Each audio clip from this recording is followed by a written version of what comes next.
26 जानेवारी निमित्त भव्य फेस्टिवल धमाका। 5 दिवस फायद्याचे, 5 दिवस भरपूर खरेदीचे। रवींद्र वस्त्रनिकेतन सलगरे व शाखा। काठपदर सिल्क साडी 299 पासून, सिल्क चुडीदार 3 पीस 349 पासून, कॅज्युअल शर्ट 249 पासून, सिगार पॅन्ट 149 पासून यासह असंख्य ऑफर्स, भरपूर व्हरायटीत उपलब्ध। 2700च्या खरेदीवर आकर्षक गिफ्ट।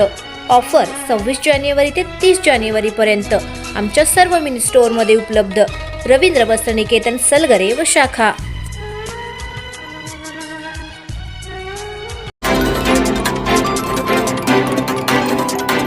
कुंभारी तालुका जत जिल्हा सांगली येथील जाधव वस्ती जिल्हा परिषद मराठी शाळेत प्रजासत्ताक दिन उत्साहात साजरा। जिल्हा परिषद शाळा जाधव वस्ती कुंभारी तालुका जत जिल्हा सांगली या शाळेत 26 जानेवारी 2024 रोजी प्रजासत्ताक दिन उत्साहामध्ये संपन्न झाला। अजिंक्यतारा विद्याप्रतिष्ठानचे संस्थापक अध्यक्ष ॲडव्होकेट प्रभाकर भाऊ जाधव यांच्या शुभ हस्ते ध्वजारोहण करण्यात आले। कुंभारी ग्रामपंचायतीचे माजी उपसरपंच माननीय प्रदीप जाधव, ग्रामपंचायत कुंभारीचे सदस्य माननीय अजित सूर्यवंशी, शाळा व्यवस्थापन समितीचे अध्यक्ष तानाजी कदम, उपाध्यक्ष सौ राधिका जाधव, सदस्य धनाजी जाधव, योगेश माळी, सौ जयश्री चव्हाण, सौ अश्विनी जाधव, सौ महादेवी जाधव, तसेच शिक्षणप्रेमी व सेवेत असलेले सैनिक विशाल जाधव, माजी सैनिक वसंत जाधव, भारत जाधव, बागेवाडीचे माजी सैनिक प्रकाश पडळकर, महादेव माळी, श्री हनुमंत गडदे, अंगणवाडी शिक्षिका सौ केंगार मॅडम व इतर पालक उपस्थित होते। यावेळी कुंभारी गावचे सामाजिक कार्यकर्ते नाथाभाऊ पाटील यांच्या वाढदिवसानिमित्त शाळेतील सर्व विद्यार्थ्यांना ग्रामपंचायत सदस्य अजित सूर्यवंशी यांनी वह्या वाटप केले। क्रीडा स्पर्धेत यश मिळवलेल्या मुलांना शाळा व्यवस्थापन समितीचे अध्यक्ष श्री तानाजी कदम यांनी वह्या व पेन बक्षीस देऊन कौतुक केले। त्यांनी उपस्थित सर्व मान्यवर पालकांचे गुलाब फूल देऊन स्वागत केले। यावेळी ॲडव्होकेट प्रभाकर भाऊ जाधव व प्रदीप जाधव यांच्या हस्ते केंद्र स्तरावर प्रथम व द्वितीय क्रमांक मिळवलेल्या विद्यार्थ्यांचा सत्कार करण्यात आला। शाळा व्यवस्थापन समितीच्या उपाध्यक्षा सौ राधिका विशाल जाधव यांनी सर्व मुलांना चित्रकला वही, चित्र काढणे व रंगवण्याचे साहित्य तसेच सर्व मुलांना व पालकांना नाश्ता पोहे दिला। शाळा व्यवस्थापन समितीच्या सदस्या सौ अश्विनी मोहन जाधव यांनी शाळेसाठी संगणक टेबल देण्याचे जाहीर केले। सौ महादेवी माणिक जाधव यांच्याकडून शाळेतील सर्व पालकांना व मुलांना केळी देण्यात आली। ग्रामपंचायत, अंगणवाडी व अनेक शिक्षणप्रेमी पालकांकडून गोळ्या, बिस्किटे, वाटाणे इत्यादीचा प्रकारचा खाऊ मुलांना देण्यात आला। स्वागत गीत, देशभक्तीपर गीत, साहित्य कवायत, विद्यार्थी भाषणे इत्यादी कार्यक्रम घेण्यात आले। इयत्ता 1ली ते 4थीपर्यंत ही शाळा असून सध्या या शाळेचा पट 51 आहे। इंग्रजी माध्यमातील अनेक विद्यार्थ्यांनी या शाळेत प्रवेश घेतला आहे। पट वाढल्याबद्दल मुख्याध्यापक श्री भगवान नाईक व सहकारी शिक्षक रतन पावरा या दोघांचे शाळा व्यवस्थापन समितीने विशेष अभिनंदन केले।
the bell icon on the YouTube app and never miss another update.